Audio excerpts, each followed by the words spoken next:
인생을 살아갈 때 누구나 겪게 되는 일이 소위 말해서 충격적인 일입니다. 대표적인 일이 사랑하는 사람과 이별하게 되는 것이죠. 배우자나 부모 혹은 형제의 죽음이 그렇습니다.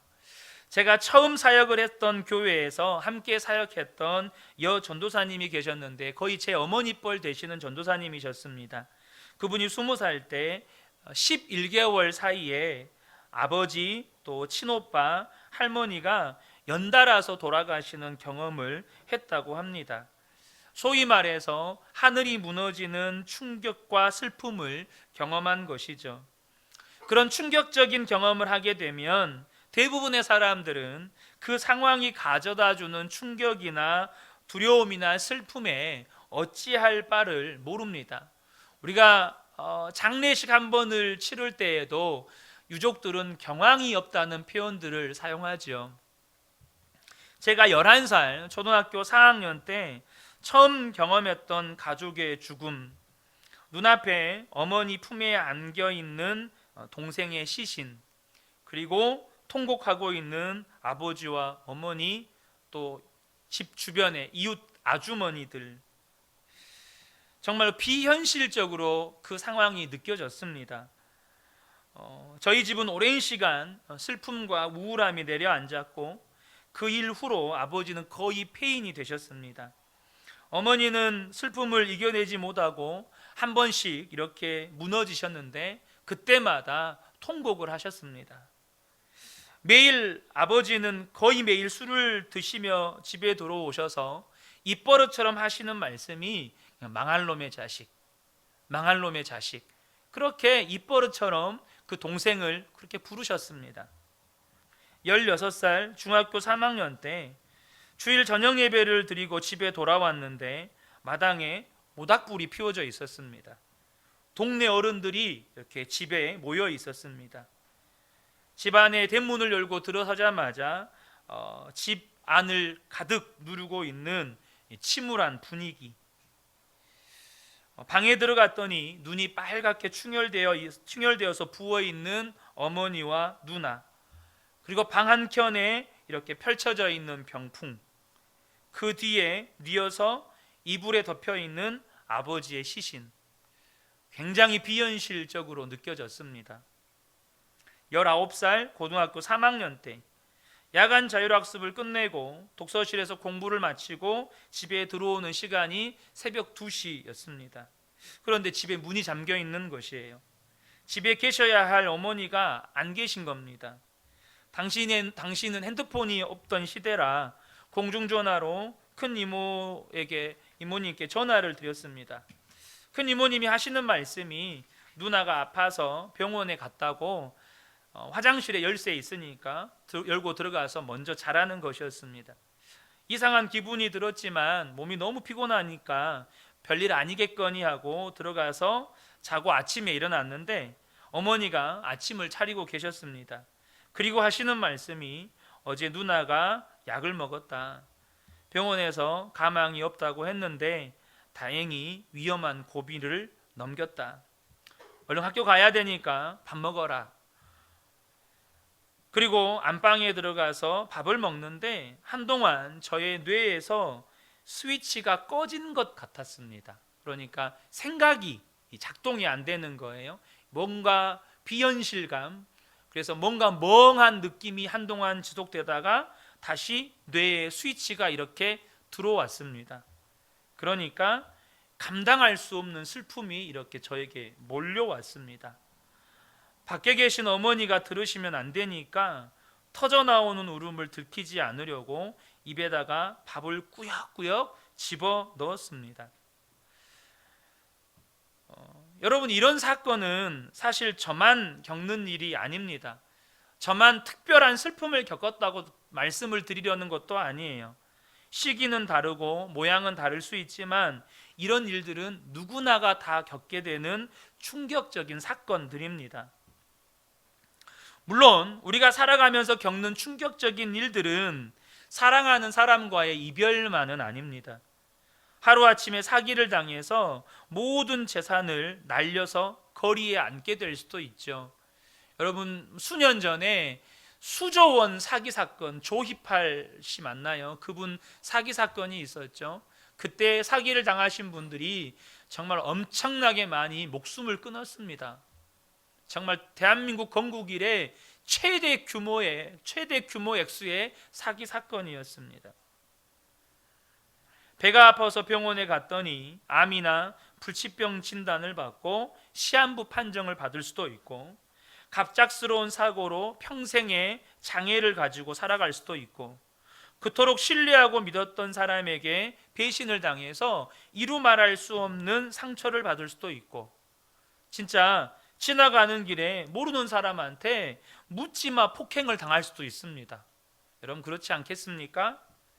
오늘 본문에는 큰 충격적인 슬픔에 사로잡혀 있는 한 여인이 등장합니다.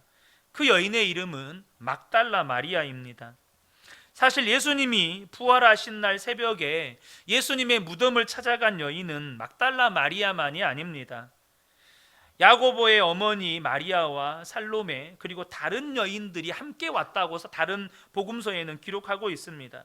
하지만 사도 요한은 막달라 마리아의 관점에서 요한복음을 기록합니다. 그 이유는 막달라 마리아가 부활하신 예수님을 처음으로 목격한 사람이기 때문입니다. 막달라 마리아가 어떤 사람입니까? 막달라 마리아는 갈릴리 가버나움 인근의 막달라 출신으로 예수님으로 인하여 귀신 들린 고통에서 해방된 여인입니다. 그래서 그는 예수님께 늘 감사한 마음을 가지고 있었고, 예수님과 함께 여행하면서 예수님과 제자 일행의 재정적인 공급을 도운 초기부터 제자였던 사람 중에 한 사람이었습니다. 누가복음 8장 1절에서 3절을 보면, 그 후에 예수께서 각 성과 마을에 두루 다니시며 하나님의 나라를 선포하시며 그 복음을 전할새 12 제자가 함께 하였고, 또한 악귀를 쫓아내심과 병 고침을 받은 여자들 곧 7 귀신이 나간 자 막달라인이라 하는 마리아와 헤롯의 청지기 구사의 아내 요한나와 수산나와 다른 여러 여자와 함께하여 자기들의 소유로 그들을 섬기더라. 그러니까 이 마리아는 7 귀신에서 자유함을 얻은 여인입니다. 그러니까 얼마나 예수님께 감사가 되겠어요.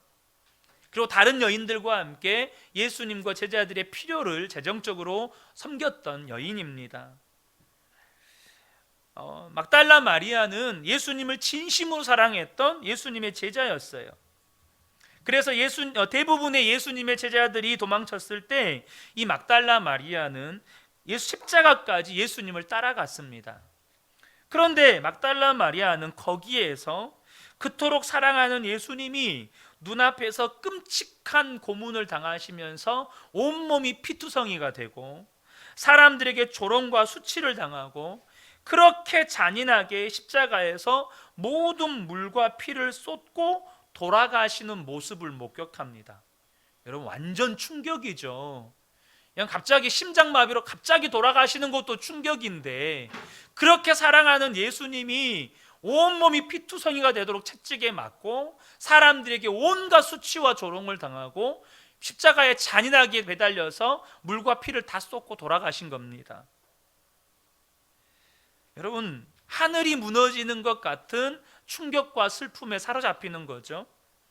그런데 하필 예수님이 돌아가신 시점이 안식일이 시작되기 바로 직전이었습니다. 유대인의 안식일은 금요일 해진 후부터 토요일 해지기 직전까지이기 때문에 또 유대인들은 전통적 그들의 율법상 안식일에는 아무것도 하면 안 되기 때문에 이 막달라 마리아는 예수님의 장례를 치르기 위해 어떤 것도 할 수가 없었어요. 그러니까 토요일 날 안식일이 해진 다음에 이제 예수님의 장례를 위해서 향품이나 기름을 준비하고 안식일 다음 날 첫 아침에, 안식일 다음 날 이 새벽에 이 막달라 마리아는 예수님의 시신에 향품을 바르기 위해서 예수님의 무덤으로 온 겁니다. 그런데 여러분, 또 한 번의 충격적인 사건이 벌어진 겁니다. 무덤을 막고 있는 바위가 옮겨져 있고 예수님의 시신이 증발한 것처럼 사라져 버린 겁니다. 또 한 번의 충격적인 현실 앞에서 마리아는 다시 한번 슬픔에 무너져 버리고 마는 거죠. 그래서 본문 11절 보면 마리아는 무덤 밖에 서서 울고 있더니 라고 기록을 합니다. 그런데 그렇게 충격과 슬픔에 사로잡혀 있는 마리아에게 천사가 나타나 묻습니다. 13절에 천사가 이르되 여자여 어찌하여 우느냐. 오늘 말씀의 제목이죠. 어찌하여 우느냐. 이에 대해 마리아가 뭐라고 대답합니까? 13절 후반절에 사람들이 내 주님을 옮겨다가 어디에 두었는지 내가 알지 못함이니이다. 주님이 어디 있는지를 모르겠습니다. 사람들이 가져간 것 같아요. 그때 부활하신 예수님이 마리아 뒤편에 나타나십니다. 그리고 예수님도 울고 있는 마리아에게 천사와 유사한 질문을 합니다. 15절이죠. 예수께서 여자에게 이르시되 여자여 어찌하여 울며 누구를 찾느냐. 왜 울고 있고 누구를 찾고 있느냐. 이때도 여전히 마리아는 천사에게 대답한 것과 같이 유사한 대답을 합니다. 15절 후반절에 주여 당신이 옮겼거든 어디에 두었는지 내게 이르소서 그리하면 내가 가져가리이다. 여러분, 우리가 일상적인 상황에서 울고 있는 마리아에게 어찌하여 우느냐라고 질문한다면 그것은 정말로 감정이 없는 사람의 냉정한 질문처럼 들릴 수 있어요. 여러분, 삼풍백화점 붕괴 사고 때 끝까지 시신을 찾지 못했던 많은 사람들이 있었습니다. 그 사람들의 가족들이 어디로 모여들었는지 아십니까? 그것은 삼풍백화점 붕괴 잔해물이 버려진 난지도 쓰레기 매립장이었습니다. 거기서 몇 날을 뒤지다가 시신의 일부가 발견이 돼요. 손이 발견이 되고 다리가 발견이 되고 머리가 발견이 되고 그렇게 시신의 일부가 발견이 되면 그것을 붙잡고 유족들이 통곡을 합니다. 그렇게 해서 발굴된 유해가 142구라고 해요. 여러분, 지금 본문에 어찌하여 우느냐라고 하는 질문은 그렇게 시신을 잃어버리고 울고 있는 삼풍백화점 유족들에게 왜 우세요? 라고 질문하는 것과 똑같은 거예요. 사랑하는 사람의 무덤 곁에서 울고 있는 것은 여러분 지극히 당연한 거 아닙니까? 하물며 무덤이 훼손되고 시신을 도둑 맞았다고 생각하는 경우라면 더없이 여러분 절망하면서 슬퍼하면서 울 수밖에 없는 거죠. 여러분, 그런데요, 예수님이나 천사가 그것을 몰라서 마리아에게 어찌하여 우느냐라고 질문을 할까요? 마리아가 느끼는 슬픔과 절망과 충격을 몰라서 어찌하여 우느냐라고 질문을 하겠느냐는 거죠. 지금 예수님께서 혹은 천사가 마리아에게 어찌하여 우느냐라고 질문하는 것은 이 빈 무덤의 놀라운 기쁨을 알고 있기 때문이에요. 여러분, 빈 무덤이 무엇을 의미하는 것입니까?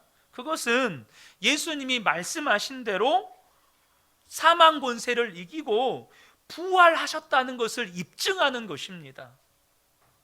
빈 무덤의 기쁨, 부활의 감격과 기쁨을 이 마리아는 알지 못하고 있다는 것이에요. 그래서 그들은 여러분 그렇게 슬픔과 두려움 가운데 빠져 있는 것입니다. 지금 이 빈 무덤은 예수님이 부활하셨다, 예수님이 다시 사셨다라는 것을 의미하는 겁니다. 그래서 빈 무덤은 슬픔과 좌절의 현장이 아니라 기쁨과 감격과 환희의 현장인 거예요. 문제는 마리아도 제자들도 이 빈 무덤의 진실을 모른다는 것입니다. 예수님이 부활하셨다는 것을 전혀 알지 못하고 있다는 거예요. 본문 요한복음 20장 9절을 보면 그들은 성경에 그가 죽은 자 가운데서 다시 살아나야 하리라 하신 말씀을 아직 알지 못하더라. 그들은 몰랐어요. 예수님이 죽음을 이기시고 부활하실 것이라는 것을 몰랐다는 거예요.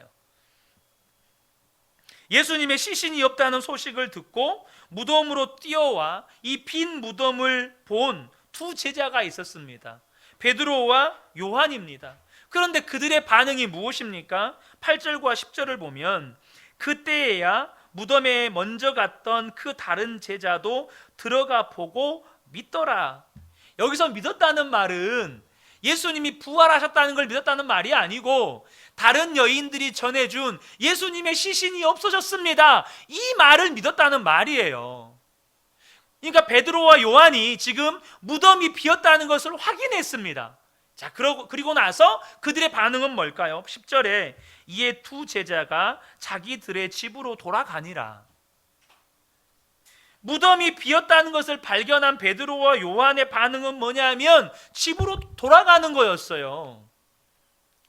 그 집이 어떤 집입니까? 19절을 보십시오. 이날 곧 안식 후 첫날 저녁 때에 제자들이 유대인들을 두려워하여 모인 곳에 문들을 닫았더니, 그 집이 어떤 집입니까? 유대인들이 두려워서 숨어서 문을 닫은 집이에요. 베드로와 요한 역시 빈 무덤이 무엇을 의미하는 것인지 모른 채 예수님의 부활의 감격과 기쁨을 누리지 못한 채 다른 제자들과 함께 두려워서 집에 숨어들었다는 겁니다. 마리아에게 어찌하여 우느냐라고 하는 이 질문은 우는 것을 나무라는 질문이 아닙니다. 혹은 우는 것이 잘못되었다, 왜 울고 있느냐, 울어서는 안 된다, 이것을 의미하는 질문도 아닙니다. 이 질문에는 중요한 의미가 담겨져 있습니다. 그것은 무엇일까요? 너는 이 사건의 진실을 알고 그렇게 우는 것이냐? 너는 이 빈 무덤이 예수님께서 십자가에서 죽으셨던 그 죽음을 이기고 약속대로 부활하셨다는 것을 깨닫고 나서 이렇게 우는 것이냐? 이렇게 질문하는 거예요. 예수님께서 약속대로 사망 권세 이기고 부활하셨다는 것을 깨닫고 나서 이렇게 우는 거냐? 그래서 누가의 기록을 보면 천사들이 여인들에게 질책하는 투로 질문했다고 기록을 해놓고 있습니다. 누가복음 24장 5절에서 7절입니다. 두 사람이 이르되 어찌하여 살아있는 자를 죽은 자 가운데서 찾느냐? 어찌하여 살아있는 자를 죽은 자 가운데서 찾느냐? 여기 계시지 않고 살아나셨느니라. 갈릴리에 계실 때에 너희에게 어떻게 말씀하셨는지를 기억하라. 이러시기를 인자가 죄인의 손에 넘겨져 십자가에 못 박히고 제3일에 다시 살아나야 하리라 하셨느니라. 어찌하여 살아있는 자를 죽은 자 가운데서 찾느냐? 여러분, 분명 어떤 충격적이나 사건이나 상황을 겪게 되었을 때 사람이 슬픔에 잠겨서 우는 것은 지극히 당연한 것입니다. 믿음의 인물들도 사랑하는 사람과 이별을 경험했을 때 다 그들이 애곡했다고 성경은 기록합니다. 예수님도 나사로가 죽었을 때 슬퍼하는 마리아와 마르다를 보면서 함께 우셨습니다. 근데 우리가 반드시 알아야 할 것이, 우리가 겪는 그 충격적인 사건들에는 그 충격적인 사건, 그 슬프게 하는 사건, 우리로 하여금 두렵게 하는 것이 전부가 아니라는 거예요. 단지 우리를 슬프게 하는 것만, 우리를 두렵게 하는 것만, 우리를 고통스럽게 하는 것만이 전부가 아니라는 겁니다. 거기에는 그 모든 슬픔과 두려움을 넉넉히 이기고도 남음이 있는 하나님의 섭리가 있고 하나님의 은혜의 역사가 있다는 거예요. 마리아나 제자들이 빈 무덤의 진실을 알았더라면 그들은 그 자리에 주저앉아 울고 있거나 혹은 두려워서 숨어들지 않았을 겁니다. 그들이 빈 무덤이 예수님이 부활하셨다는 것을 증명하는 증거라는 것을 알았더라면 그들은 기쁨 가운데 외쳤을 거예요. 예수님이 부활하셨다. 예수님께서 다시 사신다고 말씀하셨는데 그 증거가 이거다. 예수님이 다시 사셨다. 그들은 기쁨 가운데 감격하고 감동했을 거예요. 여러분, 그렇지 않겠습니까? 저와 여러분이 인생을 살아갈 때 이런 충격적인 슬픔과 두려움의 상황들을 누구나 다 맞닥뜨릴 수밖에 없습니다. 충격적인 사건을 마주하고 그 자리에 앉아서 주저앉아서 울 수밖에 없죠. 두려움에 사로잡힐 수밖에 없습니다. 그런데 그때 저와 여러분이 아셔야 합니다. 주님은 마리아에게 하는 질문을 동일하게 우리에게도 하신다는 거예요. 어찌하여 우느냐? 너는 지금 네가 슬픔에 붙잡혀 있고 두려움에 붙잡히게 만드는 이 상황이 단지 슬픔과 두려움만이 전부가 아니라 그 슬픔과 두려움을 넉넉하게 이기게 하시는 하나님의 섭리가 있고 하나님의 은혜의 역사가 있다는 것을 알고서 이렇게 울고 있는 거냐?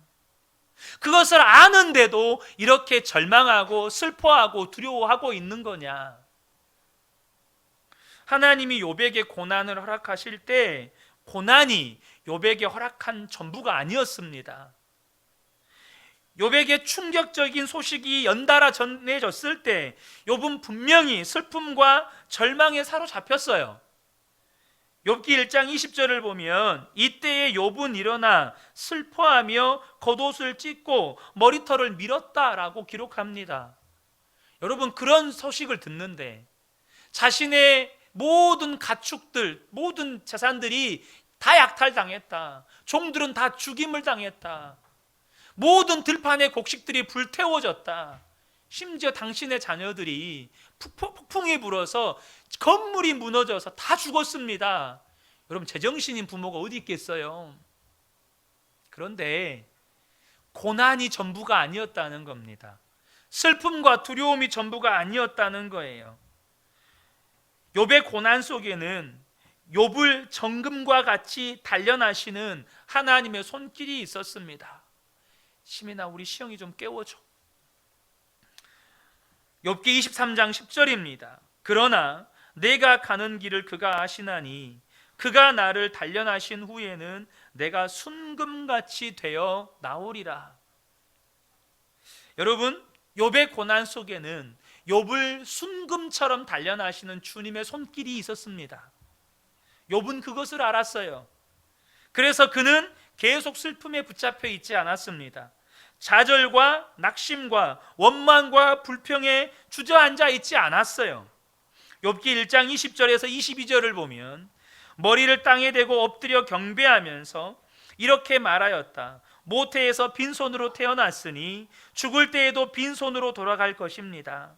주신 분도 주님이시요 가져가신 분도 주님이시니 주님의 이름을 찬양할 뿐입니다.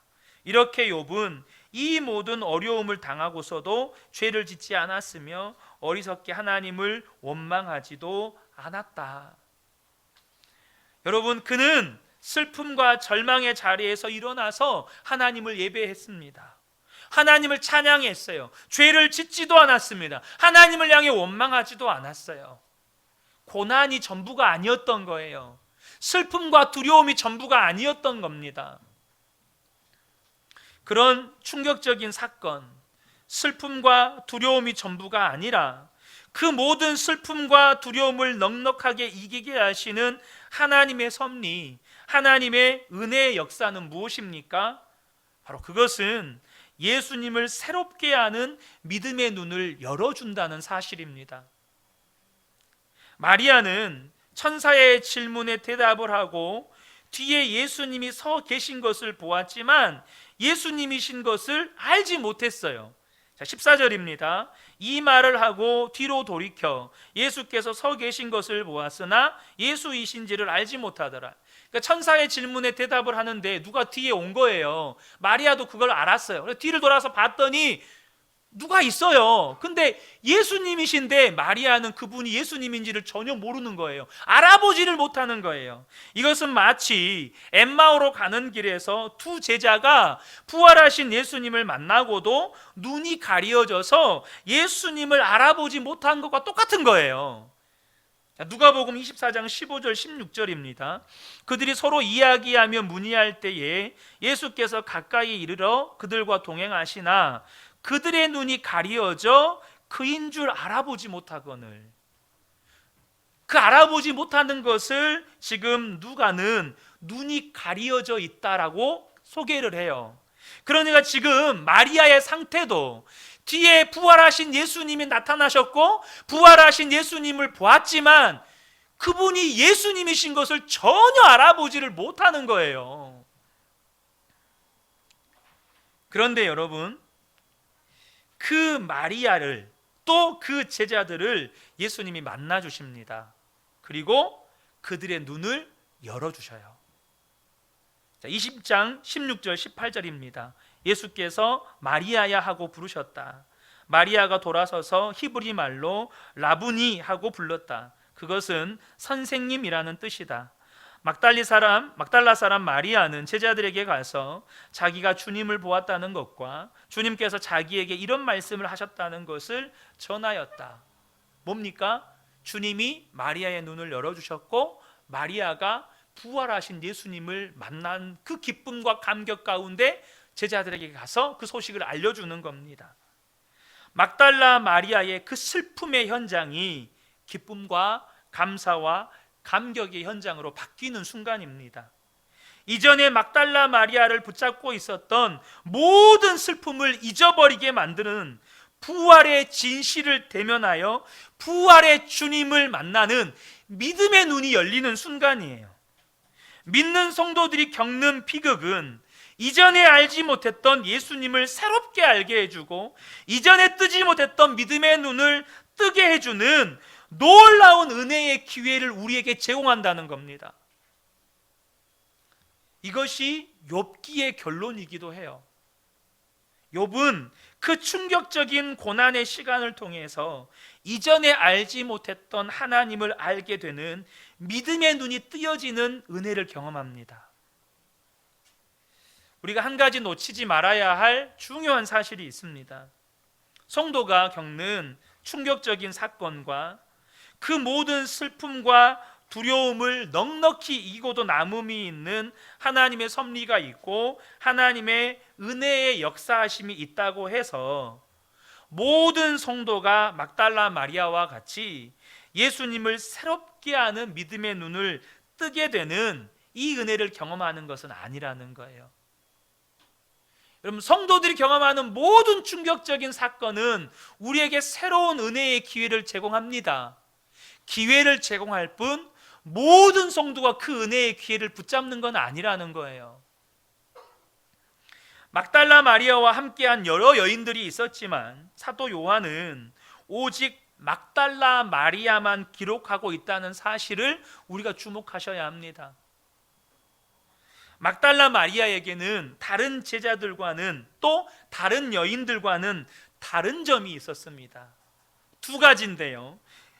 우리가 막달라 마리아에게서 배워야 할 신앙의 태도입니다. 그 첫 번째는 뭐냐면 이것은 다른 여인들과의 공통점이기도 해요. 뭐냐면 주님을 위해 자기가 할 수 있는 헌신을 했다는 겁니다. 이 여인들은 예수님을 위해 큰 일을 할 수 없었어요. 그들은 예수님이 재판받을 때 유대 공회나 빌라도의 법정에서 예수님을 증언하도록 허락받지 못했습니다. 그러나 이 여인들은 자신들이 주님을 위해 할 수 있는 일을 했어요. 여인들은 예수님의 장례를 치르는 요셉과 니고데모를 따라갔기 때문에 안식일 후에 어디에서 예수님의 시신을 찾을 수 있는지를 정확하게 알고 있었습니다. 예수님의 무덤까지 따라간 거예요. 그리고 제자들은 다 달아났지만 여러분, 누구는 안 두렵습니까? 누구는 안 슬퍼요? 누구는 충격 안 받습니까? 근데 다른 제자들은 다 도망갔어요. 그런데 이 여인들은 끝까지 십자가를 따라갑니다. 그리고 주님의 시신에 기름을 바를 준비를 해요. 큰 충격과 슬픔 속에서도 이 막달라 마리아와 여인들은 별 볼 일 없어 보이는 일일지라도 자신들이 주님을 할 수 있는 일을 했어요. 여러분, 우리가 충격에 붙잡혀 있을 수 있습니다. 충격적인 사건을 만나서 슬픔과 두려움에 빠질 수 있어요. 그래도 예배는 할 수 있습니다. 그래도 찬양할 수 있어요. 그래도 기도할 수 있습니다. 그래도 주님을 부를 수 있어요. 할 수 있습니다. 이 마리아가 자신이 주님을 위해 할 수 있는 일을 했어요. 그리고 그로 인해서 막달라 마리아는 예수님이 부활하신 무덤의 현장에 와 있었어요. 자신이 할 수 있는 그 일을 했기 때문에 다 도망간 제자들은 예수님이 부활하신 그 현장에 없었어요. 근데 자신이 주님을 위해서 할 수 있는 그 작은 일을 했던 마리아는 예수님이 부활하신 현장에 와 있었어요. 사랑하는 성도 여러분, 기억하시면 좋겠습니다. 저와 여러분이 비록 어떤 충격 속에서 슬픔과 두려움 가운데 있다 할지라도 내가 주님을 위해서 할 수 있는 일, 그게 아주 작은 일이라고 할지라도 주님을 위해 할 수 있는 일을 할 때 우리는요, 사망 권세를 이기신 부활의 주님을 만나는 현장에 와 있게 되는 겁니다. 두 번째, 더 중요한 사실이 있어요. 그것은 오직 막달라 마리아에게서만 발견할 수 있는 특징입니다. 뭐냐면 끝까지 포기하지 않고 끝까지 멈추지 않고 주님을 갈망했다는 겁니다. 주님을 찾고자 하는 갈망, 주님을 만나고자 하는 갈망을 이 마리아는 포기하지 않았다는 거예요. 다른 여인들과 베드로와 요한은 빈 무덤을 보고 돌아가 버렸습니다. 빈 무덤 보고 돌아갔어요. 각자의 집으로 다 돌아갔습니다. 그런데 막달라 마리아는 이 빈 무덤에 여전히 머물러 있었습니다. 왜 머물러 있었습니까? 예수님의 시신을 찾으려고요. 천사를 만나자 혹시 우리 예수님의 시신을 어디다 두셨습니까? 예수님이 나타나셨을 때 동산직인지 알고 예수님의 시신을 어디다가 치웠으면 나에게 알려주세요. 내가 가지고 가겠습니다. 시신일지라도 나는 그 주님을 찾아야겠습니다. 마리아 안에는, 이 막달라 마리아 안에는 주님을 찾고 또 찾는 멈추지 않는 갈망이 있었다는 겁니다. 그래서 마리아는 예수님의 부활을 최초로 목격한 인물이 된 거예요. 예수님이 부활하신 현장에, 예수님께서 부활하신 다음에 가장 처음으로 만나준 사람이 마리아였습니다. 사랑하는 성도 여러분, 우리가 인생을 살아가면서 충격적인 일들을 경험하면 감당할 수 없는 슬픔과 두려움에 빠질 수 있습니다. 그러나 여러분, 우리의 삶에 머리카락 하나까지도 세신 바 되신 주님이 허락하시지 않으면 참새 한 마리도 팔릴 수 없게 하시는 그 주님이 그 일을 저와 여러분에게 허락하실 때 단지 고난을 목적으로 우리에게 허락하시지 않는다는 거예요. 그 속에는 그 충격적인 슬픔도 두려움도 넉넉히 이기게 하시는 하나님의 은혜와 섭리의 역사가 있다는 겁니다. 그 은혜와 섭리의 역사가 뭡니까? 그 비극을 통해서 예수님을 새롭게 아는 믿음의 눈을 열어주신다는 거예요. 이전에 알지 못했던 주님을 알게 해주시고 만나게 해주시는 은혜를 주신다는 겁니다. 그러므로 저와 여러분이 인생을 살아가다가 그 충격적인 슬픔과 두려움을 만나게 될 때, 그런 상황에 놓이게 될지라도 여러분이 주님을 위해서 할 수 있는 그 작은 일을 계속해서 해가시기를 축복합니다. 주님을 위해서 내가 할 수 있는 일, 그냥 내 삶의 자리에서 감사하고 찬양하고 기도하고 내가 만나는 사람들에게 선행을 베풀고 그렇게 하는 거예요. 그리고 포기하지 않고 끝까지 멈추지 않고 주님을 찾으라는 거예요. 멈추지 아니하는 주님을 향한 갈망, 주님을 찾고 또 찾으면 부활하신 주님이 그 막달라 마리아를 만나 주신 것처럼 주님을 찾고 찾는 저와 여러분을 만나 주시는 겁니다. 그러면 여러분, 그 모든 슬픔도 두려움도 넉넉히 이기게 하시는 하나님의 위로와 하나님의 은혜와 이전에 알지 못했던 그 주님을 알게 되고 경험하게 되는 은혜를 맛보게 되는 것입니다. 이 은혜가 우리 모든 성도님들께 충만하게 임하시기를 주님의 이름으로 축복합니다. 아멘.